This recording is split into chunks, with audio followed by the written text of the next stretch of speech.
Before we begin, if this is the first time you visit to our channel, you consider to subscribe. Trust Doctor Channel. Dr. Ez. About coughs. A cough is a reflex action to clear your airways of mucus and irritants such as dust or smoke. It's rarely a sign of anything serious. A dry cough means it's tickly and doesn't produce any phlegm, thick mucus. A chesty cough means phlegm is produced to help clear your airways. Most coughs clear up within 3 weeks and don't require any treatment. For more persistent coughs, it's a good idea to see your GP so they can investigate the cause. What can cause a cough? Some of the main causes of short-term, acute, and persistent chronic coughs are outlined below. Short-term coughs. Common causes of a short-term cough include an upper respiratory tract infection, URTI, that affects the throat, windpipe or sinuses. Examples are a cold, flu, laryngitis, sinusitis or whooping cough. A lower respiratory tract infection, LRTI, that affects your lungs or lower airways. Examples are acute bronchitis or pneumonia. An allergy, such as allergic rhinitis or hay fever. A flare-up of a long-term condition such as asthma, chronic obstructive pulmonary disease (COPD), or chronic bronchitis. Inhaled dust or smoke. In rare cases, a short-term cough may be the first sign of a health condition that causes a persistent cough. Persistent coughs. A persistent cough may be caused by a long-term respiratory tract infection, such as chronic bronchitis, asthma. This also usually causes other symptoms, such as wheezing, chest tightness and shortness of breath. An allergy. Smoking. A smoker's cough can also be a symptom of COPD. Bronchiectasis, where the airways of the lungs become abnormally widened.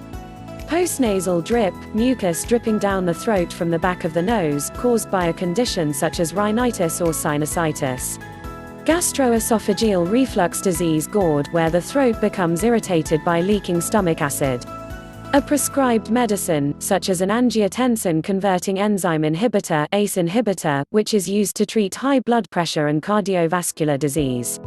In most cases, a doctor won't worry whether a cough is dry or chesty, but will need to know if you are producing much more or darker phelgm than usual.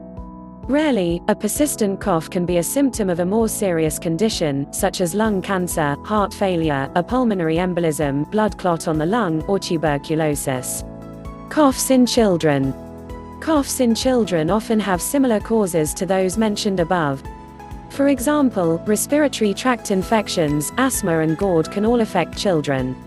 Causes of coughs that are more common in children than adults include bronchiolitis, a mild respiratory tract infection that usually causes cold-like symptoms.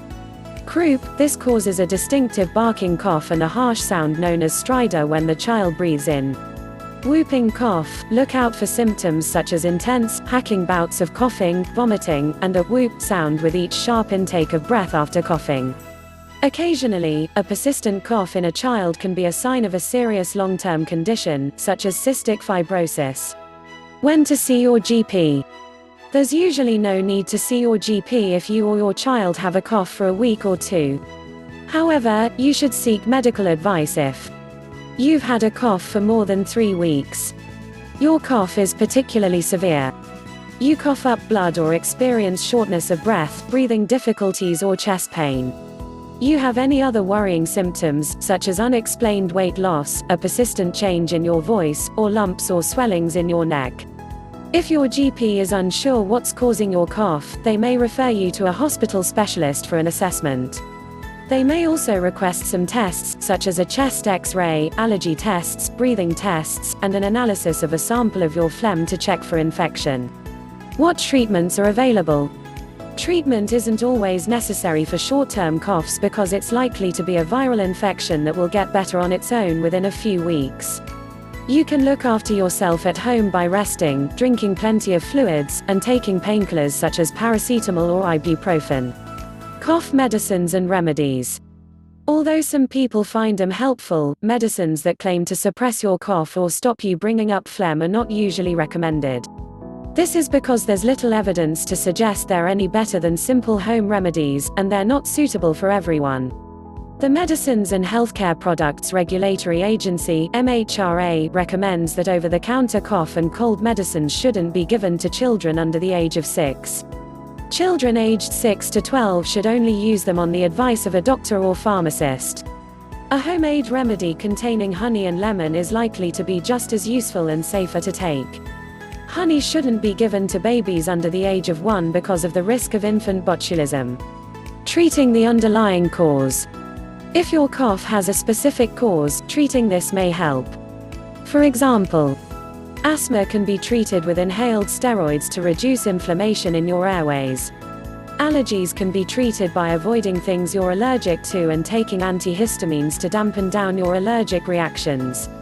Bacterial infections can be treated with antibiotics. GORD can be treated with antacids to neutralize your stomach acid and medication to reduce the amount of acid your stomach produces. COPD can be treated with bronchodilators to widen your airways. If you smoke, quitting is also likely to help improve your cough.